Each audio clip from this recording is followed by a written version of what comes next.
Bu qanday bo'lgan bu dori? Eshitdingizmi, ichibsizmi? Xo'sh, va alaykum assalom. Mana почти 1,5 yil bo'lyapti. Siz bilan kelib, mana shu doridan ichayotganim. Ha. Stop sahar ekan bu dorining nomi. Birinchi marta kelib olib ketganimga 1,5 yildan oshdi. Mana shundan doim iste'mol qilaman. Saharimga unaqa baland emas, 7,5 vrachga borganda chiqqan edi. Ana o'shandan beri 1,5 yildan oshdi, 2 yilga yaqinlashib qoldi. Mana shu doridan sizdan kelib olib ketaman. Mana hozir ham mana 1,5 kilo xarid qildim.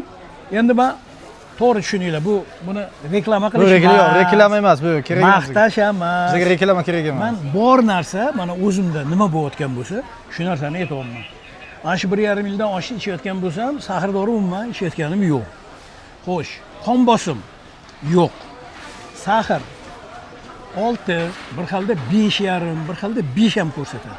Buni endi ichishimga qarab-da, bir xil paytda mana men endi san'at odamiman, teatrda ishlayman, gastrolga ketib qolamiz. Mana hajga borib keldim, hajga ham o'zim bilan 1,5 kilo oshig'ini olib ketdim. O'sha yerda ham ichib yurdim. Endi bularni hali suzish kerak, qilish kerak, ozgina qiynaldim, lekin o'sha yerda ham shu narsani ichib yurdim. Demoqchimanki, qona foyda narsa. Shuni. Bu sizni yuz ko'zingiz emas. Yoki odamlar kelinglar, mana men yo'q, reklama kerak emas bizga. Ha, reklama emas. Men o'zimda haqiqatni gapiryapman. O'zimda o'tgan narsani gapirib beryapman. Shuncha vaqtdan beri ichib yuribman. Mana hozir hajdan qaytib keldim, tamom bo'lib qoldi. Ozgina qoldi, kukuni qoldi uyda. Mana yana hozir olgani keldim. Shu bahonada shu savob, masalan, men ichayotgan narsamni shu sahari borlar, qon bosimi borlar ichsa, ular ham foyda ko'rsa, menga savob bo'ladi. Shunday. Shuning uchun men hozir o'zim aytdimki, keling bitta nima qilaylik, men bitta chiqish qilib beraydi. Shu hali dori ichib yurganlar, sahar dorini ichib yurganlar buni ichsin-da, dorini tashashsin. Mana shunda foyda ko'rsin degan ma'noda aytyapman.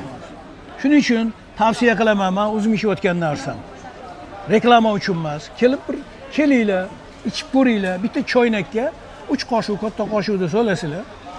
Xohlasanglar sal suyuqroq, xohlasanglar kuchliroq qilib damlaysizlar, o'zingizlarga moslab olasizlar.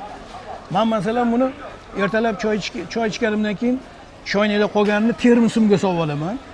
Termosga solib ustiga yana qaynoq suv olaman-da, kuni bilan yonimda yuradi, ichib yuraman shu narsa. Bugun Ashura kuni roza tutdim, shuning uchun termos o'zim bilan yo'q. Endi mana shu narsa uchun keldim hozir. Tavsiya qilaman. Ichinglar, foyda ko'rasizlar. Sog' bo'linglar.